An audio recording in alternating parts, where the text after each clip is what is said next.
right, let's go back to Victoria. Former Labor power broker, Minister Adem Somyurek, has today announced he will contest the upcoming Victorian election for the DLP, that's the Democratic Labor Party, alongside former Liberal Bernie Finn. Previously, Mr Somyurek said he wouldn't run, but in a statement, he said he's changed his mind. Adem Somyurek, welcome to Credlin. So what changed your mind?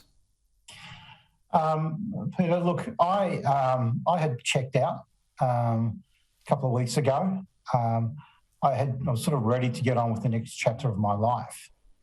I announced that I was resigning, but I was amazed to find so many people were upset that I was going.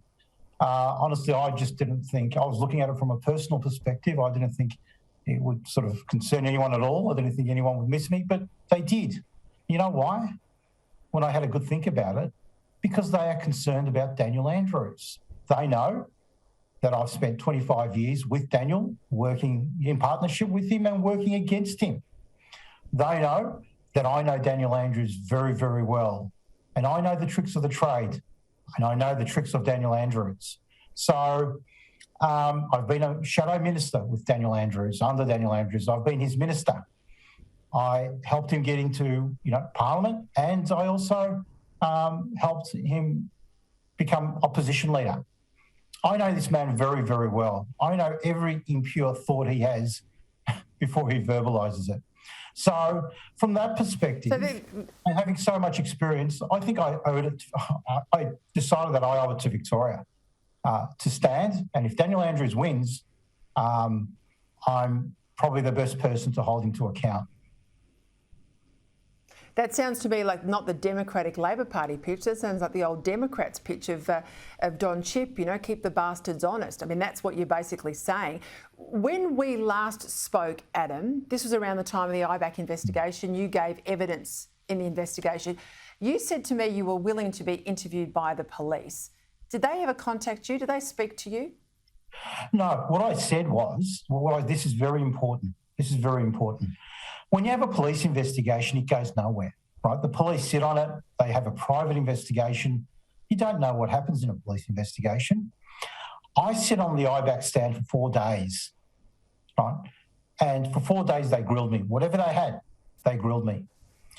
That's what should have happened in red shirts, right? So we moved the motion in the upper house for the Ibac, since they were now classifying any breaches of anything to do with parliamentary electoral officers.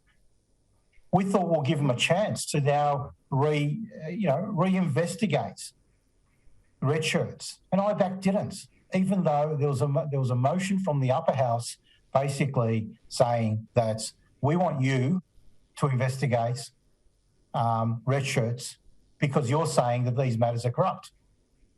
They didn't.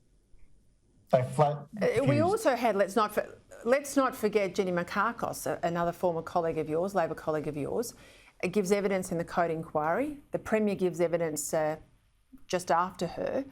She then comes out a couple of days and says, I'm going to resign. I think the evidence between myself and the Premier has a disconnect. She called on the Code inquiry, the Commissioner, to recall both her and the Premier and subject their separate evidence to cross-examination. Now, again, that didn't happen either.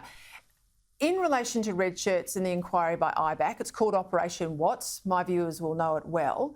Were you surprised that out of that, there's been no charges or fault found for any individual? Well, I've always been very clear in my position, because if they were going down the path of electoral officers, well, there was a biggest political scandal in Victoria's history, the red shirt scandal. So how could they have me up for 4 days in Ibac for random things that electoral officers might have done, most of the times on their own initiative, and totally ignore red shirts? It was just not, it just defied common sense. Now, in terms of Jenny Mikakos and Daniel Andrews, I know Jenny Mikakos and I know Daniel Andrews, and I'll tell you who I believe. It's Jenny Mikakos. So talk to me about the mood out in the community. You're running, so you're out and about talking to people in the electorate. We saw a poll start to tighten in the last couple of days. People say to me things are turning against Daniel Andrews, not necessarily against Labor, but against Daniel Andrews.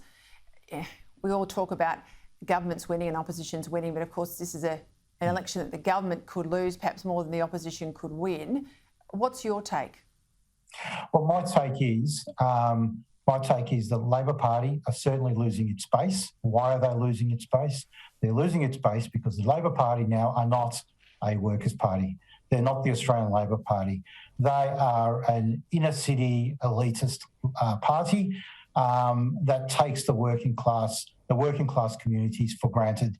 They actually hate the working class communities, right? Some of these inner city types think they're the vanguard. They're nothing but opportunists. They don't move into the working class suburbs when they get pre-selected. They continue to live in the inner city. They don't like the working class communities. They don't like their values. They don't like anything about them. That's why in the last federal election, when the Liberal Party was getting thumped, and that's what happens when a change of government happens, in Victoria, there was a massive swing against the Labor Party in its heartland, 10%. Booths in Daniel Andrews' own seat swung by 22%, right?